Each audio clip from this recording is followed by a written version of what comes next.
আজকের এই ভিডিওতে মেগাস্টার শাকিব খানের প্রিন্স এবং রকস্টার সিনেমা সম্পর্কে চমৎকার দুইটা আপডেট জানতে পারবেন। সাথে আরও রয়েছে সিয়াম আহমেদ অভিনীত রাক্ষস সিনেমার ধামাকাদার আপডেট। অন্যদিকে ফাইনালি রজনীকান্ত এবং কামাল হাসানের গ্যাংস্টার সিনেমার অ্যানাউন্সমেন্ট হয়ে গিয়েছে, সেটা নিয়ে কথা বলবো। সর্বশেষ রকিং স্টার ইয়াশের টক্সিক সিনেমা নিয়ে আলোচনা করব। সো আজকের এই ভিডিওটা অনেক বেশি ইন্টারেস্টিং হবে, তাই শেষ পর্যন্ত অবশ্যই দেখবেন। ভিডিও শুরু করার আগে ভিডিওতে লাইক আর চ্যানেলটা সাবস্ক্রাইব করতে ভুলবেন না। তাহলে চলুন এবার ভিডিও শুরু করি। প্রথমে আসি রজনীকান্ত এবং কামাল হাসানের কাছে। ফাইনালি দীর্ঘ অপেক্ষার অবসান ঘটিয়ে নেলসন দিলীপ কুমারের পরিচালনায় দ্য লেজেন্ডারি ব্লাস্ট রিউনিয়ন হতে চলেছে। কামাল হাসান এবং সুপারস্টার রজনীকান্ত এবার আসতে চলেছেন একই ফ্রেমে এক সিনেমায়। পরিচালনায় থাকছেন নেলসন দিলীপ কুমার, যিনি এর আগে অসংখ্য ব্লকবাস্টার সিনেমা পরিচালনা করেছেন, যার মধ্যে অন্যতম উল্লেখযোগ্য সিনেমা রজনীকান্ত অভিনীত ব্লকবাস্টার জেইলার। তবে এবার নতুন এই প্রজেক্টে মিউজিকে থাকছেন অনিরুদ্ধ রবিচন্দ্রন। আর এই একই প্রজেক্টে সাউথ ইন্ডাস্ট্রি 4 বড় নাম।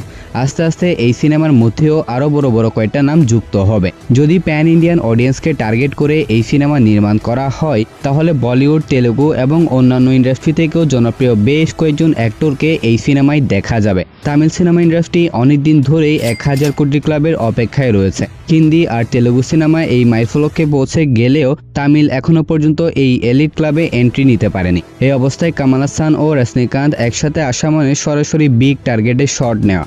স্কেল, স্টার পাওয়ার আর প্যান ইন্ডিয়ান রিচ যদি ঠিক মতো কাজে লাগে, তাহলে তামিল সিনেমা ইন্ডাস্ট্রি এবার হয়তো 1000 কোটি রুপি আয়কারী সিনেমা পেতে চলেছে। অন্যদিকে অ্যানাউন্সমেন্ট টিজারটার কথা যদি বলি, তাহলে নেলসন দিলীপ কুমার সচরাচর নতুন কিছু করে দেখান, এবারও তাই করে দেখিয়েছেন। তো আপনার কি মনে হয়, এই মেগা কম্বিনেশন কি পারবে 1000 কোটি ক্লাবের এন্ট্রি করে দিতে? অবশ্যই আপনার মতামত কমেন্টে জানাবেন। এখন আসি টক্সিক সিনেমার কাছে। টক্সিক সিনেমার টিজার রিলিজের পর থেকেই এই সিনেমা এখন টক অফ দ্য কান্ট্রিতে পরিণত হয়েছে।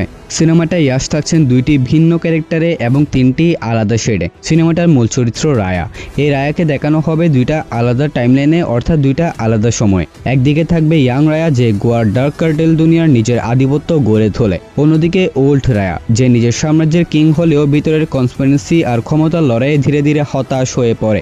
এই গল্পের মাঝেই এন্ট্রি নিবে রায়ার ছেলে টিকে। এই চরিত্রে ইয়াশকে অনেকদিন পর বিয়ার্ডলেস লুক ও ছোট চুলে দেখা যাবে। টক্সিক সিনেমার সবচেয়ে ভায়োলেন্ট ও ব্রুটাল শেডটা থাকবে এই টিকিট চরিত্রটার মধ্যেই। সব মিলিয়ে বাবা আর ছেলের ক্লেশে হয়তো গড়ে উঠবে এই সিনেমার ক্লাইম্যাক্স। এমনটাও হতে পারে ফার্স্ট পার্টে সেই ক্লেশ পুরোপুরি শেষ না করে সেকেন্ড পার্টে তার ফাইনাল এন্ডিং দেখানো হবে। সিনেমাটির স্কেল ও গল্পের ডেপথ এত বড় হবে যে এক পার্টে হয়তো পুরো গল্প শেষ করা যাবে না। তাই সিনেমাটাকে 2 ভাগে ভাগ করে এই সিনেমার সেকেন্ড পার্ট আসার সম্ভাবনা রয়েছে।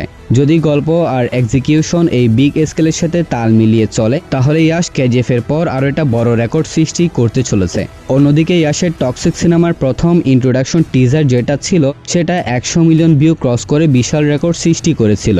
আর কয়েকদিন আগে যে টিজারটা রিলিজ করা হয়েছে, এটা তো ভাই সব প্ল্যাটফর্ম মিলিয়ে 197 মিলিয়ন ভিউ গেইন করে নিয়েছে। রেকর্ড অ্যামাউন্টের এই ভিউ গেইন করার পর অনেকেই ধারণা করছে সিনেমাটা প্রথম দিনে আয় করতে চলেছে 160 কোটি রুপি প্লাস। যদি ধুরন্ধর সিনেমার সাথে ক্ল্যাশ না হতো, তাহলে কালেকশনের অ্যামাউন্টটা আরও বড় হতে পারত। তবুও দেখা যাক শেষ পর্যন্ত কি হয়। এখন আসি সিয়াম আহমেদের রাক্ষস সিনেমার কাছে। সিয়াম আহমেদ অভিনীত এবং মেহেদী হাসান পরিচালিত রাক্ষস সিনেমার 2টা ছবি গতকালকে সোশ্যাল মিডিয়ার মধ্যে খুব দ্রুত ভাইরাল হয়ে যায়। এরপর থেকে শুরু হয় আলোচনা। 2টা ছবির মধ্যেই সিয়াম আহমেদকে বেশ স্টাইলিশ এবং ড্যাশিং লুকে দেখা যাচ্ছে। স্পেসিফিকভাবে যদি এই ছবিটার কথা বলি, তাহলে এখানে সিয়াম আহমেদের পিছনে একটা লাক্সারিয়াস গাড়িও দেখতে পাচ্ছি। ওভারঅল সমস্ত বিষয়টা মিলিয়ে আমার মনে হচ্ছে এবারও মেহেদী হাসান হৃদয় তার হিরোকে রিচ কিড হিসেবে প্রেজেন্ট করতে চলেছে। সবকিছু ঠিক থাকলে বরবাদ সিনেমার মতোই আমরা আরও একটা ধামাকাদার সিনেমা দেখতে চলেছি। এখন আসি প্রিন্স সিনেমার কাছে। কয়েকদিন আগে গুঞ্জন উঠেছিল অ্যানিমেল এবং ডাঙ্কিকে তো ভারতীয় বেস্ট সিনেমাটোগ্রাফার অমিত রায় নাকি প্রিন্স সিনেমার শুটিং মাঝপথে রেখে অন্য সিনেমায় চলে গিয়েছেন।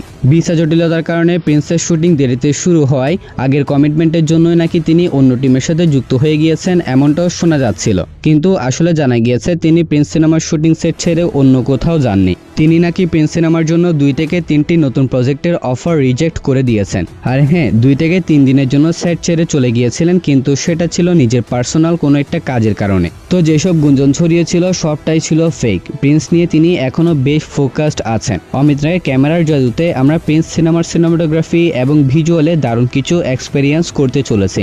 এখন বলি রকস্টার সিনেমার কথা।